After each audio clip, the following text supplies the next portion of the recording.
जय यीशु। आज हम विशेष रूप से आपको आमंत्रित करने आए हैं कि आप आदरणीय बाबा जी के प्रवचनों को सुने, जो कि यीशु मसीह की शिक्षा पे आधारित हैं। और हमारी आशा है कि आप विशेष रूप से आज बहुत आशीष पाएंगे। जय यीशु। जय यीशु। बाइबल के अनुसार 2 दफ़ा स्वर्ग में आनंद मनाया जाता है।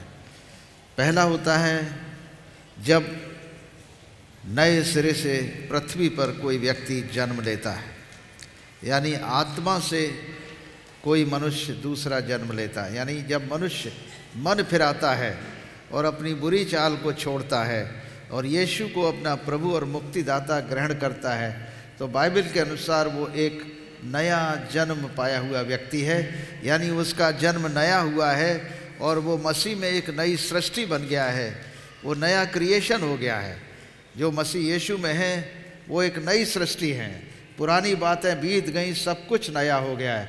तो ये पृथ्वी पर जब मनुष्य का नए सिरे से जन्म होता है, जिसके बारे में प्रभु यीशु मसीह यूहन्ना 3 अध्याय में निकोदीमस से बातचीत कर रहे हैं और निकोदीमस को बता रहे हैं कि देखो, अगर तुम अनंत जीवन चाहते हो तो तुम्हारा नए सिरे से जन्म लेना अवश्य है। निकोदीमस एक बहुत बड़ा फरीसी है, शास्त्रों का ज्ञानी है, बुद्धिमान व्यक्ति है। वो लिटरेचर जानता है, पूरे तोरा और प्रॉफिट्स की किताबों के बारे में अच्छी तरह ज्ञान रखता है। और वो यीशु से कह रहा है रात के समय आकर यूहन्ना के 3 अध्याय में, हे रब्बी, यानी गुरु, टीचर, हम जानते हैं कि तू परमेश्वर की ओर से गुरु होकर आया है, क्योंकि कोई इन चिन्हों को जो तू दिखाता है, यदि परमेश्वर उसके साथ न हो तो वो नहीं दिखा सकता। यीशु ने उसको उत्तर दिया, मैं तुझसे सच सच कहता हूँ, यदि कोई नए सिरे से न जन्मे तो परमेश्वर का राज्य देख नहीं सकता। निकोदीमस ने उससे कहा, जब मनुष्य बूढ़ा हो गया तो कैसे जन्म ले सकता है? क्या वो अपनी माता के गर्भ में दूसरी बार प्रवेश करके जन्म ले सकता है? यीशु ने उत्तर दिया, मैं तुझसे सच सच कहता हूँ, जब तक कोई मनुष्य जल और आत्मा से न जन्मे तो वो परमेश्वर के राज्य में प्रवेश नहीं कर सकता। क्योंकि शरीर से जो जन्मा है वो शरीर है, और जो आत्मा से जन्मा है वो आत्मा है। यानी सबसे पहला मनुष्य का जन्म शरीर का होता है, जो माता और पिता के कारण मनुष्य पृथ्वी पर जन्म लेता है। और उसका दूसरा जन्म जो नए सिरे से जन्म लेना होता है वो आत्मा से होता है। और आत्मा हवा जिधर चाहती है उधर चलती है। तू उसका शब्द सुनता है परंतु नहीं जानता कि वो कहाँ से आती है, किधर जाती है। जो कोई आत्मा से जन्मा है वो ऐसा ही है। परमेश्वर का वचन जो आज हम आपके सामने सुना रहे हैं, निकोदीमस पूछता है कि हे प्रभु, ये बातें कैसे हो सकती हैं? यीशु ने कहा, तू इज़राइलियों का गुरु होकर भी इन बातों को नहीं समझता। मैं तुझसे सच सच कहता हूँ, हम जो जानते हैं वो कहते हैं, और जिसे हमने देखा है उसकी गवाही देते हैं। तुम हमारी गवाही ग्रहण नहीं करते। मैंने तुमसे पृथ्वी की बातें कही और तुम विश्वास नहीं करते, तो यदि मैं तुम्हें स्वर्ग की बातें कहूँ तो फिर कैसे विश्वास करोगे? यहाँ पर प्रभु यीशु मसीह नए जन्म की बात कर रहे हैं। यदि नए सिरे से तू जन्म न ले तो परमेश्वर के राज्य को देख नहीं सकता। यहाँ पर जब मनुष्य सुसमाचार सुनता है, प्रभु के सुसमाचार पर विश्वास करता है, सुसमाचार है क्या? गुड न्यूज़ है क्या? भला समाचार है क्या? भला समाचार ये है कि परमेश्वर ने जगत से ऐसा प्रेम रखा कि उसने अपना इकलौता पुत्र यीशु मसीह दे दिया, ताकि जो कोई उस पर विश्वास करे वो नाश न हो परंतु अनंत जीवन पाए। यीशु मसीह को मनुष्य बनाकर पृथ्वी पर भेज दिया। पवित्र आत्मा के जरिए माता मरियम, कुंवारी मरियम गर्भवती हुई। यानी उन्होंने, आत्मा ने देह धारण किया माता के गर्भ में। बिना आदम की सहायता के यीशु का जन्म हुआ। और यीशु का जन्म जो हुआ है वो शारीरिक जन्म नहीं है, मनुष्य के ओर से जन्म उनका नहीं हुआ है, आत्मा से मनुष्य बना है। हम शरीर से शरीर पैदा होते हैं, हमारा जन्म शरीर से शरीर में होता है, यानी हमारा जन्म जब शरीर का जन्म होता है तो शरीर शरीर को पैदा करता है। यहां पर आत्मा से शरीर पैदा हो रहा है। यीशु का जन्म अद्भुत है, उसकी युक्ति अद्भुत है। वो अद्भुत युक्ति करने वाला पराक्रमी परमेश्वर, अनंत काल का पिता और शांति का राजकुमार है, जो मानुष के रूप में आत्मा ने देह धारण किया है, यानी आत्मा ने शरीर धारण किया और नाम यीशु रखा, छुटकारा देने वाला, पाप से, श्राप से, मृत्यु से छुटकारा देने वाला। ये परम प्रधान परमेश्वर का पुत्र कहलाया, मनुष्य बनकर हमारे मध्य में रहा, दुख उठाया, अंधों की आंखें खोला, बहरों के कान, गूंगे की जुबान, लगड़ों को चलाया, कोढ़ियों को शुद्ध किया, बीमारों को चंगा किया, दुष्ट आत्माओं को निकाला, मुर्दों को जिंदा किया, सब भले काम किए। बुराई को बुराई से नहीं, बुराई को भलाई से जीतने की शिक्षा दी। शत्रुओं से नफरत करने के लिए नहीं कहा जगत तुम्हें सिखाता है कि तुम अपने पड़ोसियों से प्रेम करो और अपने बैरियों से बैर, परंतु मैं तुमसे कहता हूं, यीशु ने कहा, मैं तुमसे कहता हूं कि तुम अपने बैरियों से प्रेम करो और अपने सताने वालों के लिए प्रार्थना करो, तब तुम परम प्रधान परमेश्वर की संतान कहलाओगे, जो भले और बुरे दोनों पर अपना सूर्योदय करता है, जो धर्मी और अधर्मी दोनों पर अपना मेह बरसाता है। सिद्ध बनो जैसा तुम्हारा स्वर्गीय पिता प्रेम में सिद्ध है। यदि तुम केवल अपने नाते रिश्तेदारों को सलाम करते हो, उनसे प्रेम करते हो, तो कौन सा बड़ा काम करते हो? दुष्ट लोग भी, बुरे लोग भी अपनों से प्रेम करते हैं। यीशु की शिक्षा एकदम दुनिया से फर्क है, और दुनिया से फर्क इसलिए है कि ये खुशखबरी है हमारे लिए, ये हमारे लिए जीवन का संदेश है।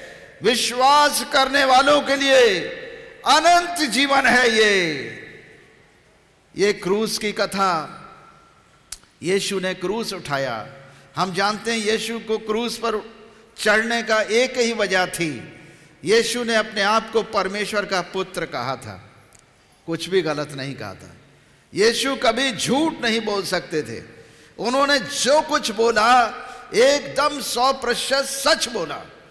वो स्वर्ग से आए थे, ये हकीकत है।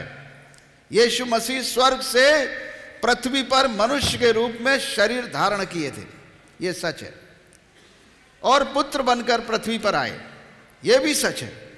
तो इसलिए लोगों को बुरा लगा। उस समय के धर्म के ठेकेदारों ने कहा, अरे भाई ये तो ईश्वर की निंदा करते हैं, ये तो ब्लेस्फेमी है, ये कैसे हो सकता है कोई परमेश्वर के पुत्र हो? ये असंभव बात है। ये पुत्र पुत्रियां, बेटे और बेटियां तो मनुष्य के पैदा होते हैं, परमेश्वर के कैसे पैदा हो जाएंगे?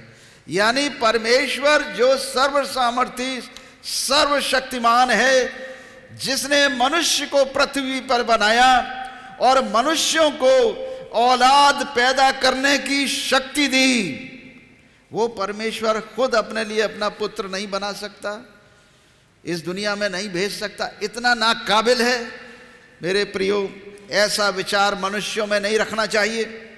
यीशु मसीह शरीर में आया है, इस सत्य को जानना चाहिए। परमेश्वर आत्मा है, लेकिन आत्मा शरीर धारण किया है और शरीर में आकर मनुष्यों के दुख को, हम सबके पाप श्राप को अपनी देह पर उठा लिया। हमारे अपराधों के कारण वो घायल किया गया, हमारे अधर्म के लिए वो कुचला गया, हमारी शांति के लिए उस पर ताड़ना पड़ी, ताकि उसके कोड़े खाए जाने से हम चंगे हो जाएं। यही यीशु मसीह है। जब इस पर हम विश्वास करते हैं, जब इस वचन पर विश्वास करते हैं कि प्रभु यीशु मसीह मेरे लिए इस दुनिया में आया है, मेरे पापों को मैं अपनी देह पर उठाया है, उसके कोड़े खाए जाने से मैं चंगा होता हूं। यीशु मेरे कारण क्रूस पर टांगा गया, प्राणों को त्यागा, कब्र में गाड़ा गया और तीसरे दिन मुर्दों में से जी उठा। जब ये बात पर हम विश्वास करते हैं और यीशु को अपना प्रभु और मुक्तिदाता मानते हैं, जानते हो यूहन्ना के 1 अध्याय और 12 पद में लिखा है कि जितनों ने यीशु को अपना प्रभु और मुक्तिदाता माना, मन फिराया, उन्हें उसने परमेश्वर की संतान होने का अधिकार दे दिया, क्योंकि उसी घड़ी उनका नाम स्वर्ग की पुस्तक में लिख दिया गया। यानी आप नए मनुष्य बन गए और आपका जन्म स्वर्ग की किताब में लिख दिया गया कि ये परमेश्वर की संतानें हैं। और तब जब आपका नया जन्म होता है, स्वर्ग में आनंद मनाया जाता है। हम देखते हैं लूका नबी की किताब, उसका 15 अध्याय लिखा है, उसका 10 पद और 7 पद दोनों हम एक साथ पढ़ेंगे। मैं तुमसे कहता हूं, इसी रीति से एक मन फिराने वाले पापी के विषय में भी स्वर्ग में इतना ही आनंद होगा जितना 99 धर्मियों के विषय में नहीं होगा, जिनको मन फिराने की आवश्यकता नहीं। प्रभु कह रहे हैं कि अगर तुम्हारे पास 100 भेड़ें हैं और अगर एक भेड़ खो जाती है तो तुम 99 को छोड़कर उस खोई हुई भेड़ को ढूंढने के लिए जंगल में निकल जाते हो, और जब तक मिल न जाए तब तक नहीं लौटते हो, और जब मिल जाती है तो उसे कंधे पर चढ़ाकर खुशी खुशी वापस आते हो। जब भेड़ के मिलने से तुम इतना आनंदित होते हो, इसी तरीके से यीशु कह रहे हैं एक मन फिराने वाले पापी मनुष्य के विषय में स्वर्ग में परमेश्वर के स्वर्गदूतों के सामने आनंद मनाया जाता है। या कौन सी स्त्री होगी जिसके पास 10 सिक्के हों और उनमें से एक खो जाए तो वो दिया जलाकर झाड़ फूंक कर जब तक मिल न जाए जी लगाकर खोजती न रहे, और जब मिल जाता है तो अपनी सखियों और पड़ोसनियों को बुलाती है और इकट्ठा करके मेरे साथ आनंद करो, मेरा खोया हुआ सिक्का मिल गया है। और यहाँ पर यीशु कह रहे हैं मैं तुमसे कहता हूँ कि इसी रीति से एक मन फिराने वाले पापी के विषय में परमेश्वर के स्वर्गदूतों के सामने आनंद होता है। स्वर्गदूतों के सामने आनंद कैसे होता है? बहुत ध्वनि होती है, भजन गाए जाते हैं, बहुत तरह तरह के इंस्ट्रूमेंट होते, ऐसी म्यूजिक जो तुम पृथ्वी पे सुनाई नहीं देती वो स्वर्ग में सुनाई देती है। ऐसी म्यूजिक, ऐसे भजन जिसमें आप आनंद से डूब जाओ, आत्मा आनंद से भर जाए। स्वर्ग में इस प्रकार के आनंद के गीत, आनंद के भजन और इस प्रकार की पवित्र आत्मा की भारी संगति होती है स्वर्ग में। यीशु के साथ, पिता के साथ बड़ा आनंद मनाया जाता है। स्वर्गदूत आनंदित होते हैं कि आज पृथ्वी पर एक मनुष्य ने नया जन्म पाया है, उसने मन फिराया है और अपनी बुरी चाल को छोड़ा है और परमेश्वर पर विश्वास किया है, उसका नाम स्वर्ग की पुस्तक में लिख दिया गया है। यानी जन्म जब होता है तो क्या है, जन्म तिथि पुस्तक में लिखी जाती है कि आपका जन्म कब हुआ है। वो पुराना शारीरिक जन्म, उसकी डेट नहीं लिखी जाती है वहां पर केवल एक तारीख लिखी जाती है, वो है नए जन्म की, कि तुमने नया जन्म, विश्वास का जन्म कब पाया। वो तारीख तुम्हारी स्वर्ग में लिख दी जाएगी। वो तारीख है जिस दिन आपके लिए स्वर्ग में आनंद मनाया गया था। तो ये भजन जो हम लिखे हैं, इसमें हम स्वर्ग में एक बड़ी खुशी, पटाखे चल रहे हैं, बहुत जम के आतिशबाजी हो रही है स्वर्ग के अंदर, हम वो देख रहे हैं दृश्य, हम स्वर्ग के दृश्य को देख रहे हैं जब ये भजन लिख रहे हैं। और इस स्वर्ग के दृश्य को देख के हमने वहाँ की खुशी देखी है, वहाँ का आनंद देखा है, और बहुत बहुत ज़्यादा परमेश्वर के सामने आनंद मनाया जा रहा है। लिखा है स्वर्गदूतों के सामने आनंद होता है जब एक मन फिराने वाला पापी पछताता है, यीशु पर विश्वास करता है और अपने बुरे कामों को त्याग देता है तो परमेश्वर के सामने स्वर्गदूतों में आनंद मनाया जाता है। परमेश्वर ही उनके साथ गाना गाता है, परमेश्वर भजन गाता है। वो भी गाना गाता हुआ, भजन गाता हुआ, आनंदित होकर हम लोगों को अपने संगति में ले लेता है। इसलिए मेरे प्रियो, दो कारणों से स्वर्ग में बहुत आनंद मनाया जाता है, दो बार। और वो पहला बता दिया कि जब मनुष्य का नया जन्म होता है। दूसरा आनंद मनाया जाता है स्वर्ग में, हम देखेंगे डैनियल की किताब उसका 12 अध्याय उसके 2 और 3 पद में हम पढ़ेंगे। दूसरा आनंद ये है, वहाँ स्वर्ग में क्या होता है। जो भूमि के नीचे सोए रहेंगे उनमें से बहुत से लोग जाग उठेंगे, कितने तो सदा के जीवन के लिए और कितने अपनी नामधराई और सदा अत्यंत घिनौने ठहरने के लिए। तब सिखाने वालों की चमक, प्रभु के दास और सेवकों की चमक आकाश मंडल की सी होगी। जो बहुतों को धर्मी बनाते हैं वे सर्वदा तारों के समान प्रकाशमान रहेंगे। धर्मी जन की मृत्यु परमेश्वर की निगाह में बहुत खुशी की बात है, आनंद की बात है। तो वहाँ पर हमने एक भाई की मृत्यु के कारण, जब उनकी मृत्यु हुई थी तो हम प्रार्थना कर रहे थे और उस वक़्त स्वर्ग के आनंद को हमने देखा। उनके स्वर्ग में प्रवेश करने पर जबरदस्त आनंद मनाया जा रहा था। सोचिए, 2 बार आनंद की बात की है मैंने। पहला, जब मनुष्य का नया जन्म होता है पृथ्वी पर। दूसरा, जब वो पृथ्वी को छोड़ता है। धर्मियों की मृत्यु परमेश्वर के लिए आनंद का विषय है, खुशी की बात है। वहाँ दुख नहीं मनाया जाता है। स्वर्ग में आनंद मनाया जाता है, वहाँ वेलकम पार्टी होती है। वेलकम होम मेरे प्रियो, मेरे प्रियजन, शाबाश, तुमने मेरे वचन को थामे रखा। मैंने तुमको 5 तोड़े दिए, तुमने 5 और कमाए। तुम अपने वचन से और जो कुछ मैंने तुम्हें दिया था तुम विश्वास योग्य रहे, और विश्वास योग्यता के कारण परमेश्वर के स्वर्ग में प्रवेश होने के कारण जब पृथ्वी छोड़कर धर्मी जन स्वर्ग में जाता है तो बड़ा आनंद मनाया जाता है, बहुत आनंद होता है वहाँ। वही खुशी मैंने देखी वहाँ उस भाई की मृत्यु के समय। तो 2 पोर्शन में ये गाना है। स्वर्ग में आनंद 2 दफ़ा मनाया जाता है। एक दफ़ा जब मनुष्य नया जन्म लेता है पृथ्वी पर, दूसरा जब पृथ्वी को छोड़ता है तब स्वर्ग में बहुत आनंद मनाया जाता है। तब वेलकम करते हैं वहाँ लोग।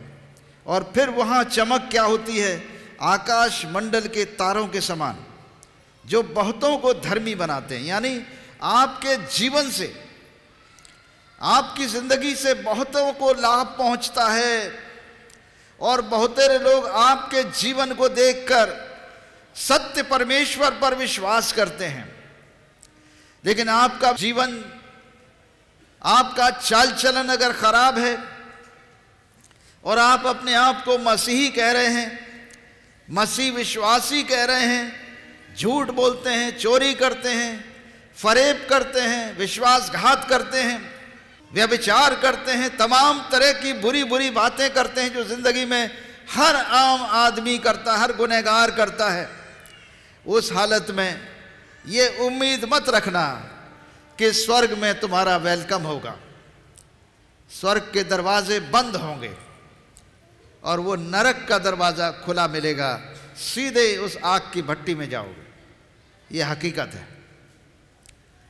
परमेश्वर ने अपने पुत्र की कुर्बानी कोई मामूली कुर्बानी नहीं है। परमेश्वर ने अपने पुत्र को हमारे वास्ते इस दुनिया में भेजा है। परमेश्वर ने सारी मानव जाति को बचाने का एक बहुत बड़ा योजना बनाया है और इस योजना के अंतर्गत सारी मानव जाति को मुक्ति का मार्ग दिया है कि जो कोई यीशु पर विश्वास करेगा वो नाश नहीं होगा, अनंत जीवन पाएगा। लेकिन विश्वास करने के बाद उसका जीवन बदल जाना चाहिए, चाल चलन बदल जाना चाहिए, उसकी प्रवृत्ति बदल जाना चाहिए। पाप की प्रवृत्ति से वो मुक्त हो जाता है जब नया जन्म पाता है। तो नया जन्म एक बड़ा परिवर्तन लाता है हमारे जीवन में। झूठ बोलना छूट जाता है, शराबियों का शराब पीना छूट जाता है, जलन, बुराई करना, क्रोध करना, ये सब खत्म हो जाता है। जो भी बुराइयां थी जीवन में वो समाप्त हो जाती हैं, उनकी तरफ मन करता ही नहीं कि उन्हें देखें। दोबारा उन मित्रों के साथ भी बैठने का मन नहीं करता जिनके साथ जीवन भर बुराइयां किए हो, वहां से भी मन उखड़ जाता है, क्योंकि आप एक नई संगति में प्रवेश कर गए हो, यानी पवित्र आत्मा की संगति में प्रवेश कर गए हो। जिस घड़ी आपने विश्वास किया, मन फिराया, यीशु को अपना प्रभु ग्रहण किया, पवित्र आत्मा की, यीशु के लहू की छाप लग गई आपके प्राण पर और आपने यीशु को अपना जीवन दे दिया। और यीशु की जिम्मेदारी है उस जीवन को बदल दे, उस जीवन को मजबूत कर दे, पवित्र कर दे, निष्कलंक कर दे, अनब्लेमिश्ड कर दे। और वो निष्कलंक यीशु का लहू है जो उसे निष्कलंक करेगा। मेरे प्रियो, इसीलिए हम आज आपको इन दो बातों को बताए थे कि 2 बार प्रभु को आनंद देना चाहते हो, अगर 2 बार प्रभु को आनंद देना चाहते हो तो सत्य पर चलो, धार्मिकता का जीवन व्यतीत करो, पवित्र जीवन व्यतीत करो, प्रभु पर विश्वास रखो और जो पवित्र आत्मा के फल है हमारे अंदर दिखाई देना चाहिए। नए जीवन के फल दिखना चाहिए, प्रेम, आनंद, मेल, धीरज, कृपा, भलाई, विश्वास, नम्रता और संयम, ये सारे फल हमारे अंदर दिखाई देना चाहिए। अगर ये सारे फलों की कहीं कमी और घटी है, प्रार्थना करिए, मन तोड़िए, घुटने के बल आ जाइए, प्रभु से क्षमा मांगिए। प्रभु आपको दोबारा क्षमा करने को तैयार है। एक ही बार नहीं, नया जन्म पाया फिर भटक गए, यीशु फिर आपका इंतजार कर रहा है। वो हर एक भटकी हुई भेड़ को वापस लाना चाहता है, हर भटकी भेड़ को वापस लाना चाहता है और अपने अनंत जीवन के निवासों में, अनंत निवास में लेना चाहता है। मेरे प्रियो, आज भी यदि आपके मन में ये है कि मैं टूट गया, मैं भटक गया, तो यीशु कह रहा है मेरे पास वापस आओ, मैं तुम्हारा इंतज़ार कर रहा हूँ। मेरे बेटे और बेटियों, वापस लौटो, मैं तुम्हें ज्यों का त्यों कर दूंगा, मैं तुम्हें फिर क्षमा करके अपने जीवन में फिर से अपने निवास में ग्रहण कर लूंगा। आमीन। जय यीशु। परमेश्वर का बहुत धन्यवाद हो कि आज आपने बाबा जी के वचनों को सुना, यीशु मसीह के वचनों के ऊपर जो आधारित हैं और आशीष पाई है। हम आपको 4 पुस्तकों के बारे में बताना चाहते हैं। पहली पुस्तक है मुक्ति मार्ग, जो कि यीशु मसीह के संदेश को संक्षेप में बताती है। दूसरी पुस्तक है तुम मुझे क्या कहते हो, इसमें यीशु मसीह कौन है उनके बारे में आप जान सकते हैं। तीसरी पुस्तक जिसको कि हम कहते हैं यीशु का पुनरुत्थान, क्या यीशु मसीह जी उठे, यदि जी उठे तो किस प्रकार से हम ये प्रमाणित कर सकते हैं। और अंतिम पुस्तक जो हम आपको दिखाना चाहते हैं वो मानव मुक्ति दिवस, अर्थात यीशु मसीह का जन्म वो क्यों हुआ, कैसे हुआ और उसके जन्म के क्या कारण थे। इसमें आपका पूरी तरीके से ऐतिहासिक वर्णन पाया जाता है। उसी के साथ साथ हम आपके सामने बाबा जी की पुस्तक, जिसको कि हम यीशु दरबार भजन बताते हैं, इसके साथ साथ आपको उन गानों की ये CD मिलेगी। आप इनको मुफ्त प्राप्त कर सकते हैं। आप हमसे ज़रूर संपर्क करिए। संपर्क करने का तरीका क्या है, बहुत आसान है। आप अपने सेल फोन पे जाइए और वहाँ पर यीशु दरबार जो YouTube में चैनल है उस पर जाइए। YouTube में जाइए, वहाँ आप टाइप करिए yeshudarbar.org और जब आप जाएंगे तो वहाँ पे आपको यीशु दरबार चैनल मिलेगी, यीशु मसीह के नाम में। आमीन। जय यीशु।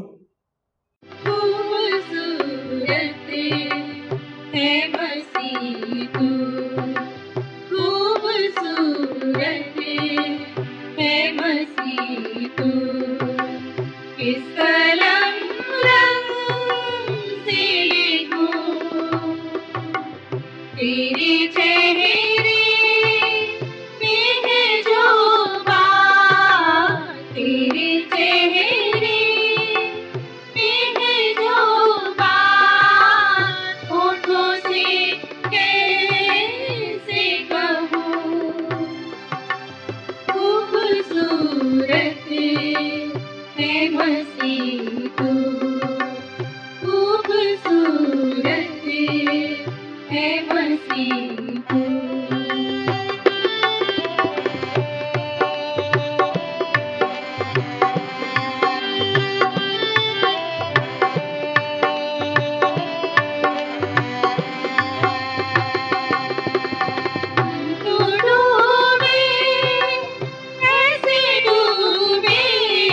चेहरा जो न देखूं, तेरा चेहरा जो न देखूं, भला कैसे जीऊं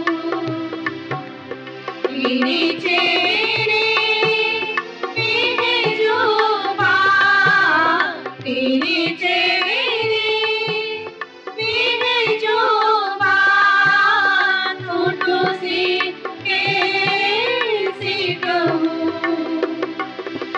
खूबसूरत है बसी तू, खूबसूरत है बसी तू।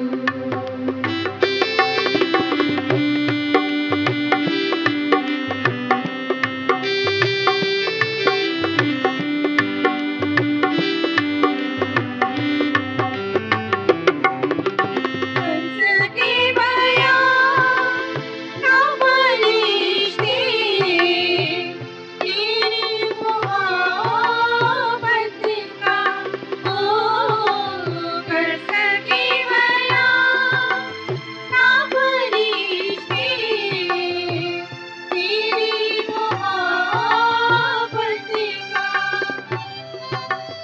मैं तो माटी हूँ तो पल की, मैं तो माटी हूँ तो पल की, मैं करूँ तो कैसे करूँ, तेरे चेहरे में जो बात, तेरे चेहरे में है जो बात, होठों से कैसे कहूं, खूबसूरत है बसी तू।